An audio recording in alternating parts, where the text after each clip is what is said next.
C'est ce Dieu que tous les gens appellent.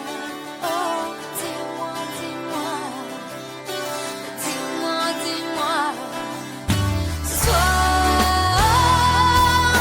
qui est la plus belle, qui est la plus belle? Hi everybody! Bonjour tout le monde! How are you today, tonight, wherever you are in the world? My name is Nathalie Lavoie. Welcome to Les GreatCreators.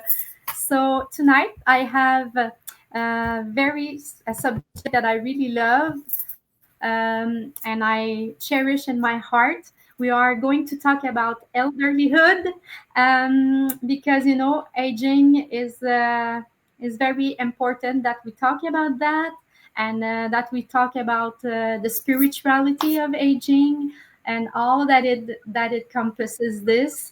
And we are very very very happy to receive Ron Pevny. So I'm gonna just introduce Ron to you right now. Ron is the founder and director of the Center for Conscious Eldering. He received his master's degree in integral counseling and psychotherapy from the California Institute of Integral Studies. He is a certified saging leader with Saging International, and he's a member of their coordinating circle. He's also active in the Life Planning Network, and he's a contributor to Second Journey. He conducts workshops across the country, including at Earthrise and Eons Retreat Center. He's also an American author. He wrote the book Living Conscious Aging, which we are going to talk about a lot today because it's very, very wonderful book. And in this book, he talks about how you can not only survive but thrive in your later years. And it's from the publishing house Beyond Words. So, Ron, this is amazing. I mean, that's not what I was saying just before we started the recording. I mean, I was going onto the internet and seeing like everything you did. So I'm so happy to have you tonight. How are you? I'm well. And Nathalie, I'm happy to be with you and to have this conversation. Thank you for inviting me.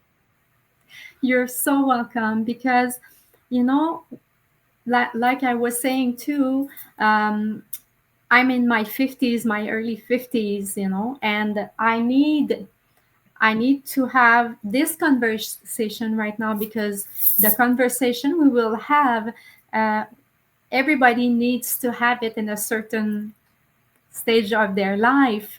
And why not we are having this conversation before we get to the stage of being an elderly, because it will give us like so many tips and so many because we need the tips of the people that are already in. And I don't know how did you came across to this idea to write your book and to be very very active in the elderlyhood, like you say, like I read everywhere. Well, Nathalie, I learned when I was about 30 years old, and I'm in my mid 70s now. After a long and difficult search, I discovered that I had a real deep sense of calling.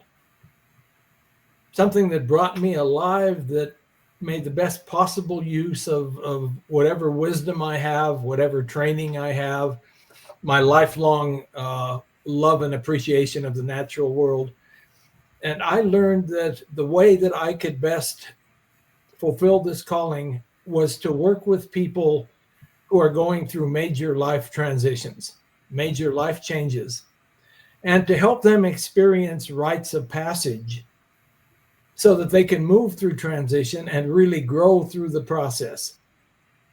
And throughout most of human history, most societies up until, a couple hundred years ago, they understood what transition was about. They understood the importance of having some type of rite of passage. And people around the world have had their rites of passage. The forms have been different, but they've had them. And so I spent a lot of years since my 30s offering wilderness retreats that served as rite of passage to help people move through transition. Wow. And that's not the only thing I did, because rite of passage guides don't make a very good living financially. I had to do a few other things along the way, like corporate training and working for a university and things like that.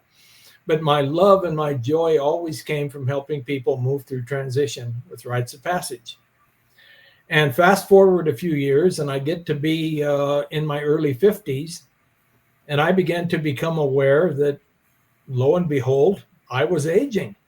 And I began to become aware that there was nothing I could see around me designed to serve in any way as a rite of passage to help people move from midlife adulthood into their elder years.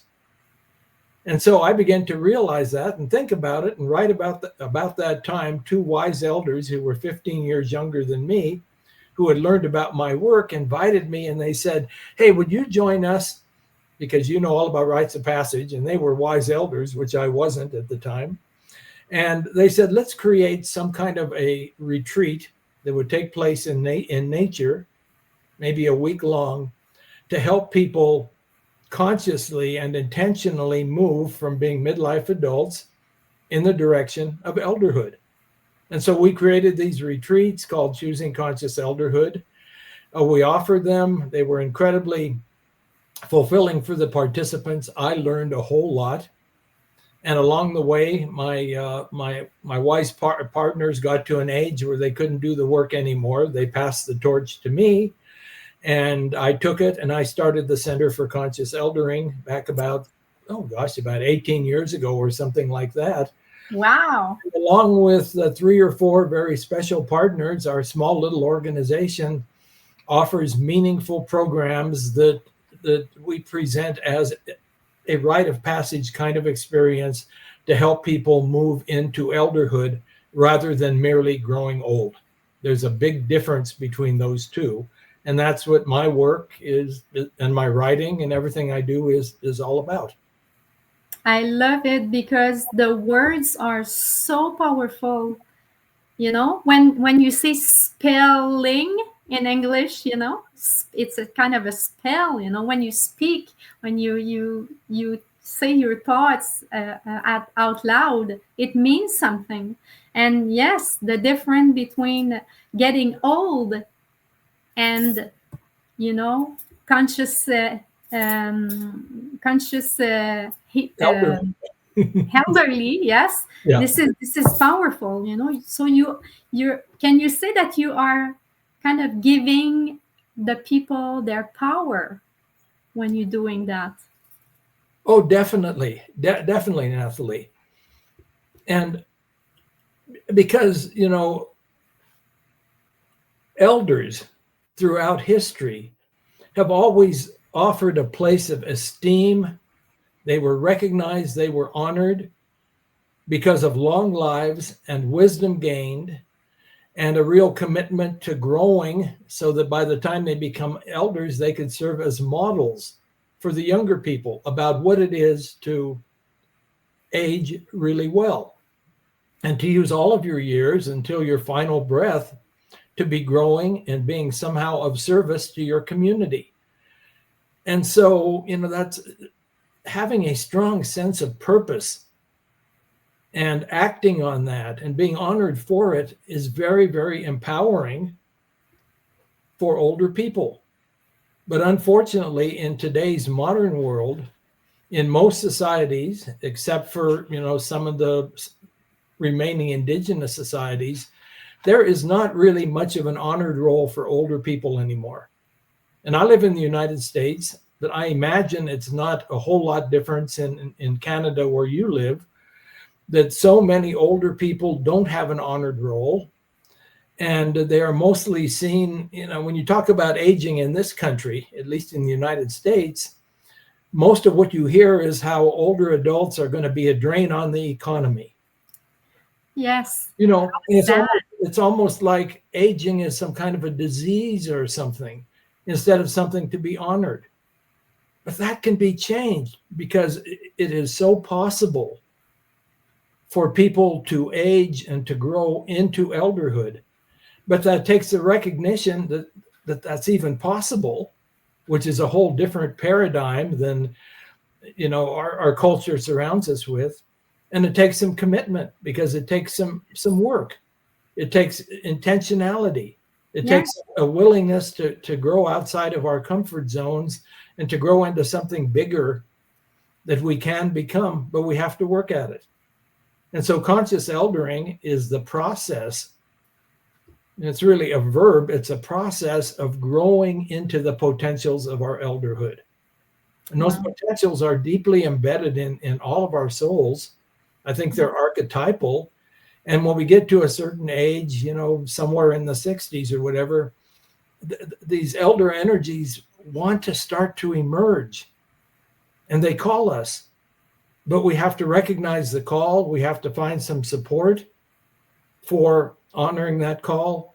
And we have to do some of the work that enables us to really make a transition from viewing ourselves as midlife adults to viewing ourselves as really being in a distinct and special life stage that is called elderhood. Yes, it's a really special life stage. And as for me, I honor that so much. And, like you said just before, in our modern society, we don't give a good role to elderly people. And as you say, we are more seeing them as a burden, and and how it costs so much. And here in our country, especially in Quebec, where I live, in Canada, in the province of Quebec, they also have kind of laws that wants to push you to, if you're ill or something, to help you to go faster, and they put some beautiful words, like, I don't have it in mind right now, but like, as for saying to you, it's appealing to help you to go faster if you suffer so much, and it's just, for me, it's breaking my heart, and it Yes. has nonsense, because I don't know, maybe this person who is suffering right now, if you just give him or her a purpose, or if you are doing something with them, like having fun, and putting them in this situation that they are a bit in charge of what they can do, they could improve, their life could maybe improve. And that's the kind of the help, or the that click that they need. Sometimes they are just suffering from loneliness, from not to be able to be here, to be listened, not to be able to do anything. They feel like they are just a burden, so sometimes I think that the health, the like everything that's around the health should have a special unity or part, or that are helping the elderly to tell them, like, no, you are worth something, and I want you to help us in this and this and this. Have programs. So I've written like a little bit of your what your book is talking about, and I really liked that value in finding new purpose and passions. So I think that those people who have like a condition or anything, if they have a value of finding a new purpose and passions, they might be better, they might feel better than just going down and going down. So can you talk a little bit about that? about the value in finding new purpose and passions, and how we can help like people who are ill sometimes to rise up, even though if they're ill or anything. Yeah, well, I think that you've introduced the topic that I think is the most important thing that I know about aging really well. And that is having a strong sense of purpose. That is key. And I've had the good fortune, I've been in the interviewer's chair a bunch of times myself. And I've had the good fortune to interview a bunch of people who have studied healthy longevity around the world. And they have all said that the most important factors in healthy longevity aren't how much you exercise or what you eat, even though those are, of course, important. But the most important factors are having a sense of purpose and having strong community.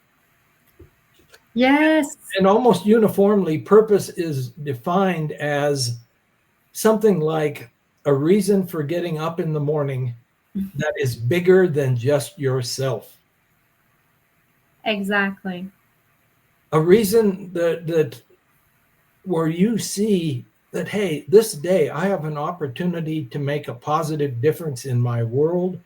I have an opportunity to help, even in my own small way, to help shape a world that's going to be a decent place for our descendants to live in. And that's always been a key part of the definition and the role of the elder, Nathalie, has been to advocate in their society, to advocate for future generations. Yes, Help the society realize that, hey, when we make decisions, they need to be with future generations in mind, not just what's going to benefit us right now. exactly. And so I firmly believe that almost everybody, even if you have, significant health challenges, has some way of I like to talk about shining our light, giving our gifts, making some kind of a difference in the world. For some people, it's going to be very visible, out doing things. For other people, it's going to just be serving as models who bring joy to their interactions with those around them, who bring Exactly. peace. All those things make a vital difference. But so many people don't recognize that as an elder, I have the chance to do this. I have gifts to give. I have a light to shine. They just need a little bit of help in realizing that's possible, and in coming to see how they can do this. And I think that's what conscious eldering is very much about. Is we present a lot of practices and understandings that can help people begin to see how they can shine their light as elders and to see it's possible. Great. To have that purpose, that reason for getting up in the morning. And that really, as you were talking about, that really does promote good health. It does. All the healing energies that we Mhm. all have flowing in us can either be flowing and supporting our health, or they could be stopped up, and in which case they do not support good health, and they could even just reinforce illness. Yeah, So purpose makes a big, big difference. it does. It really does. And purpose, it's because it does make a difference in all the stages in life, right? But especially when we get older, when we enter the elderlyhood. I love it. Elderlyhood. I love it. I love it so much because, like you say, we need to, and also this the sense of community. I This is so important, because sometimes when you want to have a purpose, you don't really know, how am I good at, what am I going to offer, what, I don't know, I'm just like someone who likes to cook, or someone who just good listener, but what can I do? What can I put my purpose on? It's so, but if they have a sense of community, if people just turn around and say like, okay, I have this place I can go to, I have this place I can go to, just to show up, you know, a place to show up. So what, and it comes a little bit in your book there, because I looked, and you said that you have practices for living well and consciously. So those it comes into those practices, you know, going out maybe in the community. So what are the other practices for living well and consciously? I mean, besides finding your purpose and also being in the community somewhere. Mhm. Well, let me just say one thing that came to mind as you were talking, and then I'll get to your question directly. One of the big benefits of community, and I'm talking about a community of kindred spirits, people who know us and love us, not just talking about having a whole pile of people around you, you know, having a soul community, is that those are people who know us and can help us to see what our gifts are. Oftentimes we cannot see what our gifts are, but they know us and they can say, you know, you've got this wonderful talent, you know, you have this energy that is really beautiful, and give us ideas on how we can apply that in the world that we live in. So that's one of the real values of community. And would you suggest, sorry to cut you off, but it brings some stuff in my mind. Yeah. Would you suggest people to ask around themselves, like their community, their family, their friends, what do you think I'm good at? What you know, asking the direct question to make them like help. Yeah. And I wouldn't just ask, what am I good at? Even though that's part of the question. But I would ask something like, what do you think makes me unique? Oh, yes. What do you think, you know, what are you most going to remember me for? And that's different than just what skills do I have? Exactly. What's my own uniqueness that then I can bring to whatever skills I have and whatever choices I make for how to use those skills. Mm-hmm. And so that, yeah. But anyway, back to your question about other practices. I couldn't possibly begin to touch on all of them in the limited time we've got now. I understand. That's what I wrote my book for. But yes, but just a little tips, you know. One of the major themes in conscious eldering is the importance, when we're entering this stage of life and when we're in this stage of life, of spending time in life review, reviewing our lives, looking at our lives, taking a look at those strengths that we've exhibited, those gifts we have, those passions that we've been aware of throughout our life that we really need to carry forward with us. But at the same time, becoming aware of all those things that we all carry with us that are not going to serve us well moving forward. A lot of us carry resentments, a lot of things we carry that are not forgiven, other people or ourselves. A lot of us carry grief that just kind of ties up our energy and has never really been dealt with. A lot of us carry old stories we tell ourselves about that we're unworthy or we're victims or whatever. And we've lived long enough that we've accumulated all kinds of evidence to prove that, you know, I'm not worthy of anything. And conscious eldering is becoming aware of those kind of things and helping to clear up or transform that, what we call old baggage. We can forgive ourselves. We can forgive others, because all that does is keep our energy stuck in the past. It's toxic. Yes. If we've never really grieved, the way to free up our energy is to allow ourselves to do some grieving. And if we have some real reasons to grieve and we don't know how to do it on our own, that's what good therapists and mentors and guides are for, to help us do it. If we're carrying around old stories of being unworthy and whatever, which will certainly not serve us as elders, If we Exactly. turn those around, we can begin to consciously look for ways to rewrite those stories.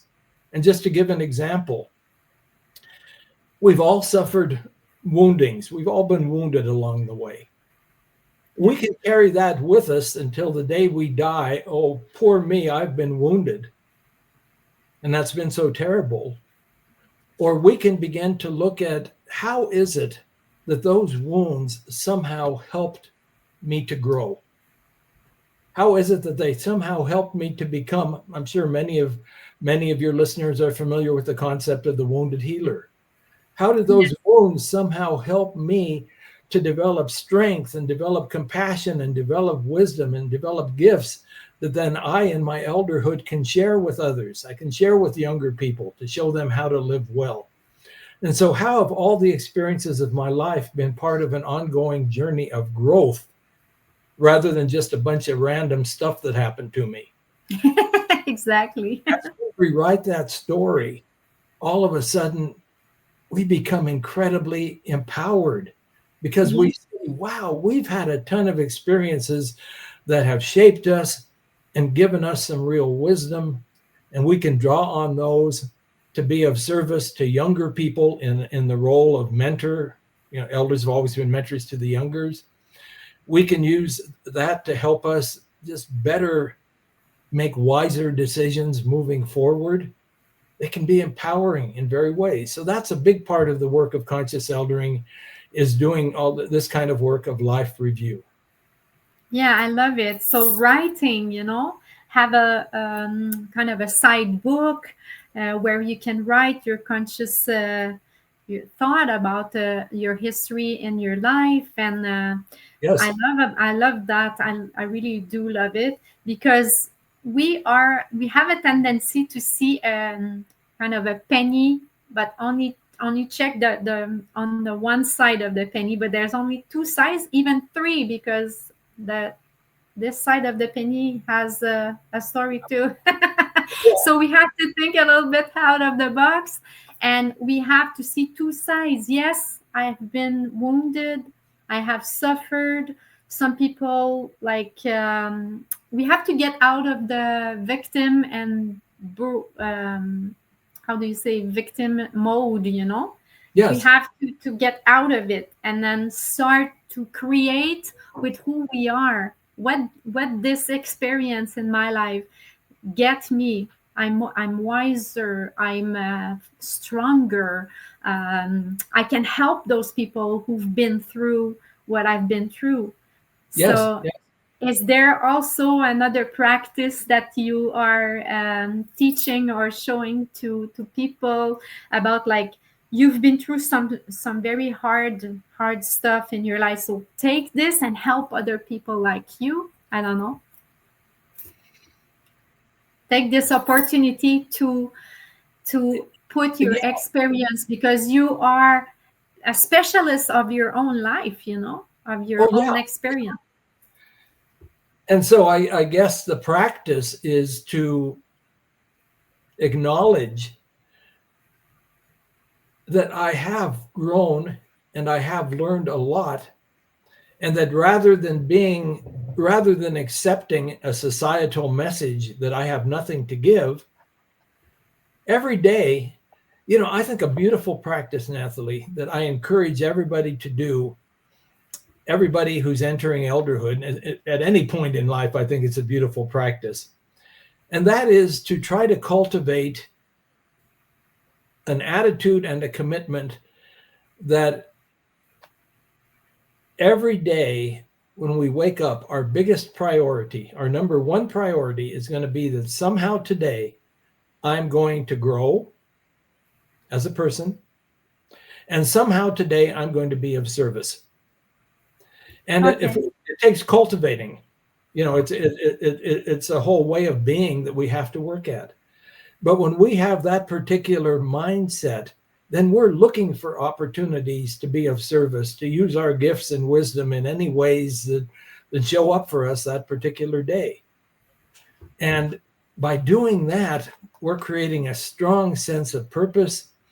And by honing in and looking for opportunities to use our hard-won wisdom, by looking for those every day, we're going to find them.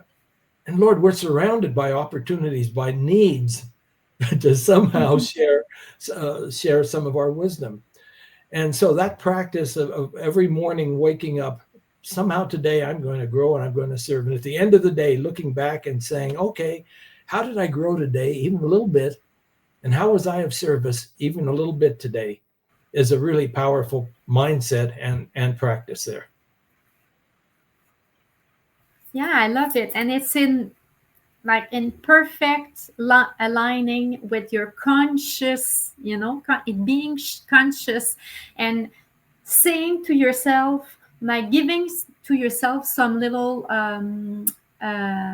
goal to obtain, kind of, okay, today I'm conscious, in my conscious, I'm putting this, I'm going to do this. Okay, I want to obtain this. I want to feel like this today. I want to, so consciously you wake up in the morning, you just put your feet on the ground, and then you're like, today, this is what I'm gonna do for my life or for around, my community. This is what I want to obtain today. This is what I want to achieve today. And today, then, yeah. And you don't say every day for the rest of my life, I'm going to do this, but today I can do it. And tomorrow's another today. Yes. And I can be that way today too. And I think so vital to what we're talking about, but I haven't really defined the word conscious yet. And I'd like to say a word about that. Yes, you can. I think do this. We so often live our lives out of habit, almost unconsciously. And after we've lived for many years, we've developed more and more habits. And so by the time we reach the age where we can be elders, oftentimes it is so easy to be ruled by habit. And so conscious eldering is about a real focus on taking a look at how in our lives are we just living out of habit? And how can we be a little bit more intentional? How in our lives are we living and expressing the voices and the messages that our society and our parents and everybody else told us about how we're supposed to live and be and age, as opposed to what is my own authentic, unique voice? Yes. Who is uniquely me? How can I live that way? And when we're committed to doing our best to find our own unique voice, then we're more and more going to be living intentionally and less living totally out of habit. I love it.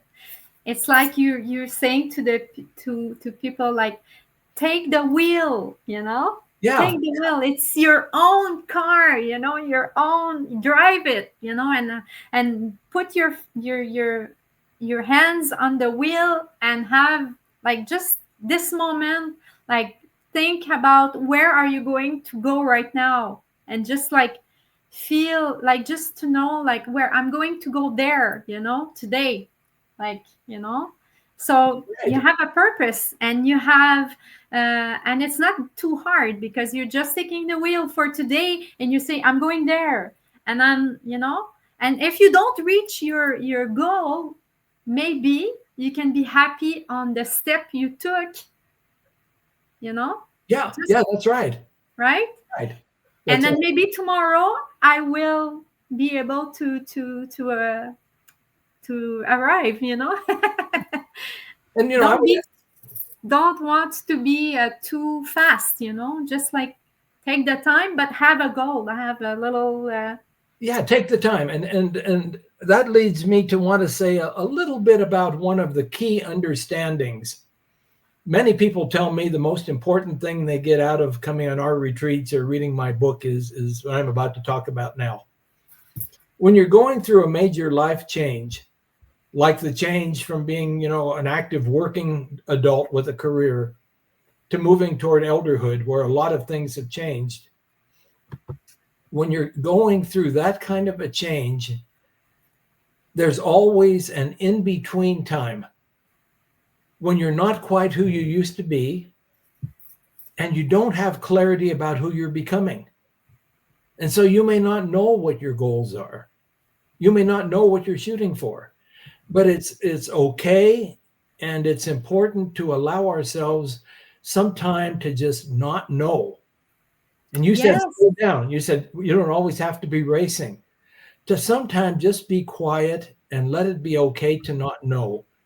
And when you're having those days when you just don't know, you feel lost, you don't know who you are anymore.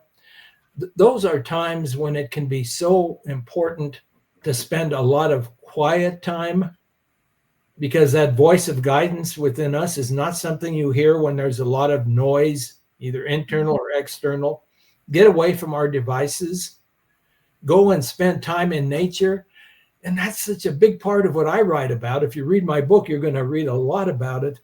Nothing opens our hearts and our minds to, a vision of who we really are and what's possible for us, like time in the natural world. And so just going out and wandering around and maybe holding a question, like, what am I to do? What are my gifts to give? What's the next step for me? And just to hold that question like a mantra as Yeah. we're walking around in the natural world, and then look for signs, look for synchronicities, look for feelings that emerge. That is such an important part of this journey of conscious eldering. I call it the neutral zone, that in between time, and allowing that to be okay rather than thinking, okay, every day I have to absolutely know what my goals are. Yes. Because someday there's going to be a whole time, maybe it'll be weeks or months, when we don't really have any clarity. But even then, even if we don't know what our bigger goals are, Nathalie, even then, each morning we can say, okay, I have no idea, who I'm becoming, but this day I can somehow grow a little bit. I can somehow be of service a little bit. And that whole mindset really, really helps us to move through this, what I call the neutral zone, into the new beginnings of the life stage called elderhood. Yes, it's like the phases of the moon, you know. The Yeah, moon is not always round. It has like some phase, you know. So yes, that's right. right. And we So do, we do in our lives and in our inner lives, for sure. That's a exactly, beautiful example. right, because we are alive, and we are in this universe. We are on this planet, so we are evolving, and also we don't we have to have our a sense of purpose, of course, but we don't always have to do. We have to go in this neutral zone too, and we have to be also, Yes, yes, right. that's right. And yeah, and don't you think it's important for, I mean, I think it's for everybody, but in aging, to to cultivate more our sense, all of the sense, I mean, the hear, the eyes, the taste, the touch, like all of our senses. So when you talk about nature, this is stimulating a lot of our senses, and that is a gift that we have. And I think that we have to never forget about this. And just going in nature, you will feel the wind on your skin. You can touch a tree. You can just listen to the birds. You don't have to talk, but Yeah, that's right. and you can maybe sometimes taste some little, I don't know, a wild apple, or I don't know, and that's the living, that's what it is, right? Simple things And can, that's and that and that's one of the gifts, Nathalie, of aging. You reach a certain age when you don't have all the responsibilities you had when you were younger, to build a career, to support a family and everything. And you reach an age when you begin to lose some of your abilities, to be out there and be active as you've always been. But the gift is it creates a spaciousness within which we can do things like you're talking about, to just go and be and feel and appreciate and enjoy life. And within that spaciousness, that's where we end up discovering, okay, and how can I, as an elder, while I'm enjoying life and I'm doing less, but still I have a responsibility as an elder to be of service to my world. It's in that spaciousness that then we are more able to hear that inner voice that says, hey, Ron, hey, Nathalie, this is how you can best serve. This is how you can best shine your light as an elder. But we're not going to be able to have that clarity when we're surrounded by noise. And God, we live in a world where we're surrounded by noise. And so we have to make a conscious decision, not out of habit, to every day spend our whole life, for instance, with technology, but to spend some time being with other humans and being with ourselves and being with nature. Exactly. Yeah. So if you're listening to this video right now, this is very important. I mean, if you can't move or a lot, just go by your window, open the window a little bit, even if, just to smell the outside, and look at a tree, look at a little bit of nature if you can see some nature, not always, because that's so important. Even they have like kind of grounding mats sometimes you can, Yeah. So it helps you when you can't go outside, you can buy those. I'm not promoting any grounding mat in particular, but I mean, it's something that is proven that we need to put our feet on the ground, the negative eons of the earth, it's very important. So just maybe sometimes get up and just like dance very slowly, and have a smile, Yeah. Right. Simple things. So that's what comes in my mind. And Ron, what could you say to a person right now that is feeling a little bit lonely or doesn't have pretty much a lot of a surrounding or a social community, and they feel alone, they are not, their family is not very close or anything? What can they do? Just maybe one or two tips that they can do today, right now, just after watching this video, or tomorrow, or what is a little trick that they can do? I know we have talked about a lot of things, but just something maybe for this particular person that feels lonely, and to help them, like maybe go outside, or to help them open a little bit about how they can help themselves, Well, not Nathalie, feeling helplessness. I would speak to two or three things that such a person could do. One is, I think it's a reality that it's hard for most of us to step outside of our comfort zones. And it can feel a bit uncomfortable to have to go out, step outside our comfort zone, and look for other people who have common interests. But if we look, we could find those people. And in the world we live in, with all the social media and all the resources we have, we could find others who have common interests. Maybe it's in our faith community. Maybe it's at a senior center or something like that. But to get out of our isolation and to go look for some other people, at first it might feel a bit uncomfortable. But as soon as we do it, we're going to say, I am so glad. I am so glad that I stepped out of my comfort zone, because this is so fulfilling. I think one thing that people can do, it's real easy to feel lonely, especially in a world that's in the kind of chaos that we're in now. And oftentimes loneliness is tied up with hopelessness and despair and grief. But we can make the choice to start doing some looking, and we can find it. It's all around us.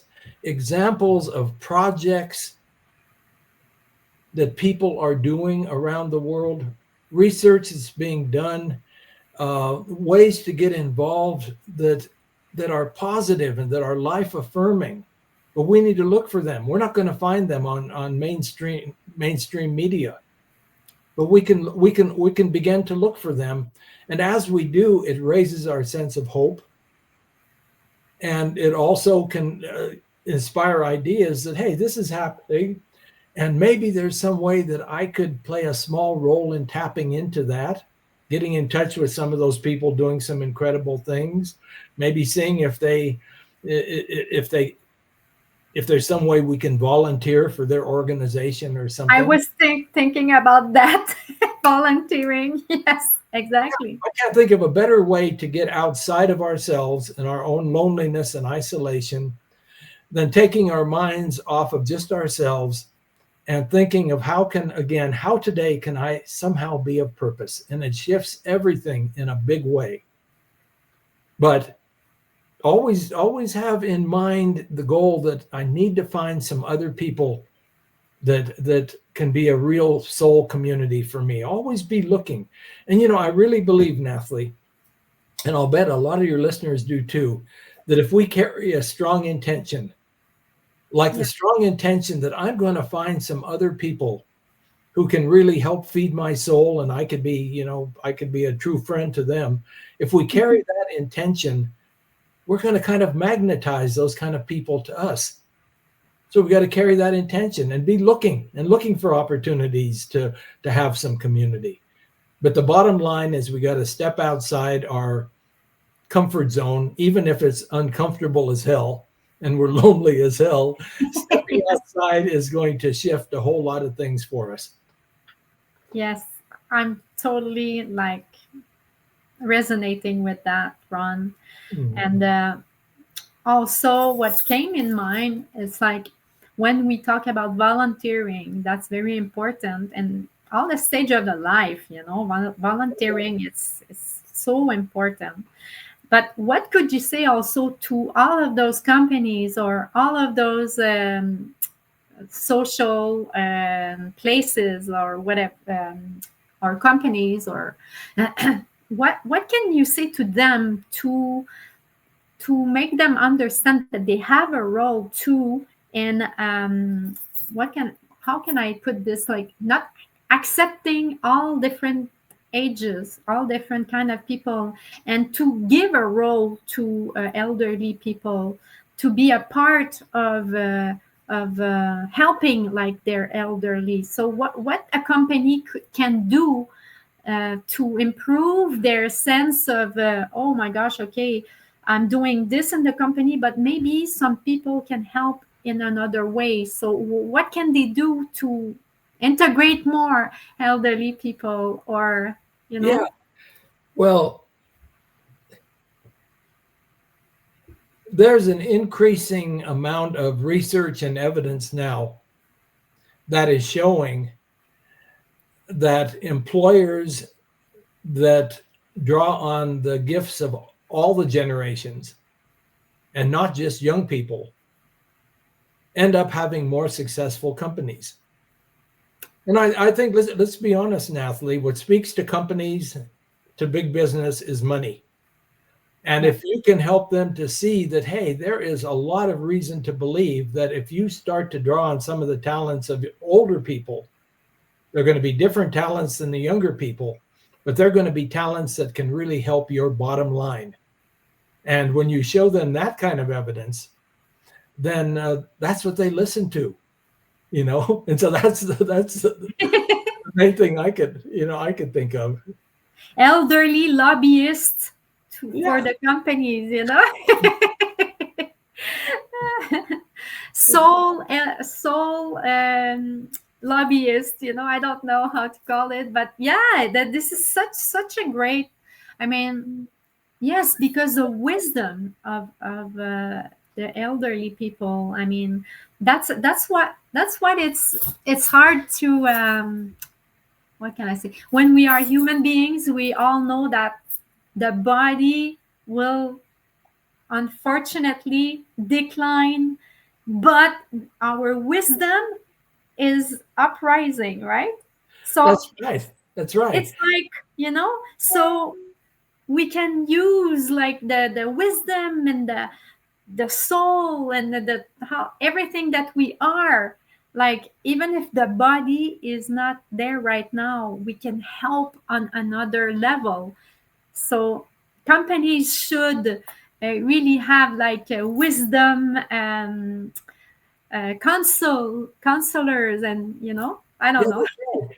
And there's a lot of research, Nathalie, that is showing now that generally speaking, as people age, there's a decline in certain types of mental abilities, like the ability to deal with details, or to maybe multitask, or to process certain things as quickly as we did when we were younger. But on the other hand, generally speaking, with age comes an increased ability to see the bigger picture, to have emotional intelligence, to have those kind of qualities that every company needs some of. And they just don't recognize that. And so, I think that those of us who really advocate for elders can go out and get some of this research, and then serve, as you said, as lobbyists with some of these companies, try to get that information to them and say, hey, this can benefit you too. And that's an important thing, I think, for us all to recognize as we age. I think so many of us get all upset because, I can't remember somebody's name when I see them on the street like I used to, or I forget this detail or that. Mm-hmm. But to actually come to recognize, but still, I have certain other abilities that can grow as I age. Like, as I said again, empathy, or this ability to see the bigger picture. And that's a way of then honoring and acknowledging our aging, rather than just thinking, oh my God, I'm losing this and I'm losing that and I'm losing that. Yes. We need to know Yes. that. Yes, and it's a comfort zone, like you say, when you are in this zone and you're like, oh, I'm losing this, I'm losing that, and it's a comfort zone because you know that you're losing, you know that you know your life, you know how and you have certain how can I say, in the negative world, you feel that it brings you something because you have other people who are on you all the time, because you need, and people are like, oh my gosh, okay, and they take pity of you, Yeah. and then you will think you will lose this attention, and that's why sometimes they don't want to get out of their comfort zone, because they don't know, they think they will lose the attention on them, because they are so used to for the people to do everything they can't, or something like that, Yeah. but if they see the other side, yeah, maybe you won't lose that much, maybe you will gain something else. And it brings me to another little maybe segment before we leave, opportunities and gifts of aging, because when you know that you have something to offer, and you know that you have gifts when you age, you won't feed off of negativity and think that you will lose if you are not negative anymore, because you won't have any attention. Yeah. You will focus on your gifts instead, so I don't know if I'm clear. No, that was real clear. That was real clear. But, I guess I would like to say that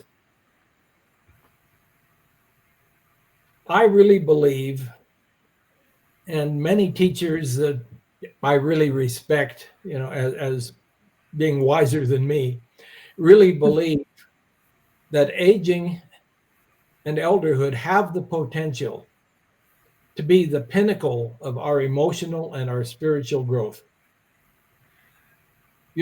our growth in other ways, being able to be out there in the world being a doer, that kind of growth was when we were younger. But Mhm. as we age and we lose certain abilities to be out there doing, we have the opportunity to really experience in the latter chapters of our life what it is to be as fully human as possible in terms of being in touch with our emotions, with our empathy, our ability to touch people with those emotional gifts. And we have the ability, potentially, we have to work at it. We have the ability to deepen our spiritual connection, however we understand that, in a way that we never could when we were, all of our energy was put into doing and things that required a strong ego. But as we age, our egos naturally, you know, start to get some cracks. But that's when spirit could come in. And so that's the chapter in our life, in a lifetime of growth, when we can really experience the fullness of what it is to be a human being who is really open to and living with spirit shining through us. And it's a Mm. different chapter. It's very different than we were younger. But that's what I mean. I've known some incredible people. I'll bet you have too, Nathalie, who can't do much of anything anymore. They have, all kinds of physical disabilities and all. But when you're with them, there's a light that shines. They touch people. It feels good to be with them. Spirit is shining through them. And so that's the chapter in life, and life has many chapters, but this is the chapter in life, especially in later elderhood, when spirit can really shine brightly through us. And so that's one of the gifts. And to be aware of that and to cultivate that ability is an incredible gift so that we can really have a fulfilled final chapters of our lives. Wow, to cultivate this ability. I love it. Yeah. And yes. So, Ron, you're really a wise man. I'm so happy that we have this discussion tonight. I'm really happy, and I mean I would like to talk with you like for another hour. Well, have me back sometime for part two. We'll do that. You Yeah, want that? I'd be open to that. I'd love to. I've loved Oh, talking with you, Nathalie, and I'd love to continue the conversation if you think it would be helpful to your listeners. yes, I would really like to. But I just want to show again your book. I just want to show your book a little bit. Because we're proud of this wonderful book. And can you tell the people where they can get the book? Mm-hmm. Well, you can get the book through most any place where you could normally get books. I would really prefer, because if you buy books from things like Amazon, the authors get very, very little. But if Okay. you buy the book from one's publisher, then the publisher and the author end up actually generating some income, which could help to support my work. And so I would encourage people uh, to go to Google Beyond Words Publishing. That's my publisher. And they can find the link to my publisher's website, and they can find, if they do a little looking, they can find out how to order the book directly from my publisher. And you could maybe get it a few dollars cheaper on Amazon or something, but you can do a lot more social good if you order it from somebody other like the publisher.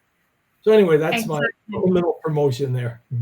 Great. And I'll put a link below the description to buy your book directly from the publishing house.